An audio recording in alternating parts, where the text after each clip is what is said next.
ஹவுஸ்மேட்ஸுங்கிற படம் நான் ஆக்சுவலாக ஓடிடி ஜீ5ல தான் பார்த்தேன். ராஜவேல் டைரக்ஷனில் நம்ம சிவகார்த்திகேயன் ப்ரொடக்ஷன்ஸ் ப்ரொடியூஸ் பண்ணியிருக்காங்க.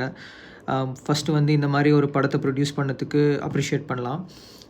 ரெண்டாவது வந்து காஸ்ட்டில் வந்து பார்த்திங்கன்னா தர்ஷன், ஆர்ஷா, சந்தினி பைஜு, காளி வெங்கட் நடிச்சிருக்காரு, தீனா, வினோதினி இவங்கெல்லாம் நடிச்சிருக்காங்க.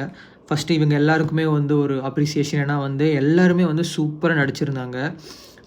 ஸோ கண்டிப்பாக வந்து இந்த படத்தை வந்து ஓடிடியில் மிஸ் பண்ணாமல் பாருங்கள். பார்க்கக்கூடிய படம் தான். இப்போ படத்துக்கு வந்தோம்னா, படம் ஒரு இடத்துல ஸ்டார்ட் ஆகும். ஒரு மாதிரி ஒரு பர்ட்டிகுலர் ஜானர் அப்படின்னு சொல்லிட்டு நீங்கள் யோசிப்பீங்க. அப்படி தான் ஸ்டார்ட் ஆகும் படம். அப்புறம் ஒரு இடத்துல ஒரு பயங்கரமான ஒரு ட்விஸ்ட் வரும். ஃபஸ்ட்டு படத்தோட ஸ்டார்டிங்லேயே வரும். அந்த ட்விஸ்ட்டு தான் இந்த படத்தோட கோரே. அந்த ட்விஸ்ட்டு சூப்பராக இருக்கும். அங்கேருந்து வந்து படம் வேறு டைரெக்ஷனில் போய் உங்களுக்கு வந்து டிஃப்ரெண்ட்டான ஒரு கான்செப்ட்குள்ளே படம் போகும். கடைசியில் ஒரு மாதிரி எமோஷனலாக முடிச்சிருப்பாங்க. பட் ஓவரால் வந்து நல்லா இருந்துச்சு படம். கண்டிப்பாக வந்து இந்த படத்தை வந்து ஓடிடியில் பாருங்கள்.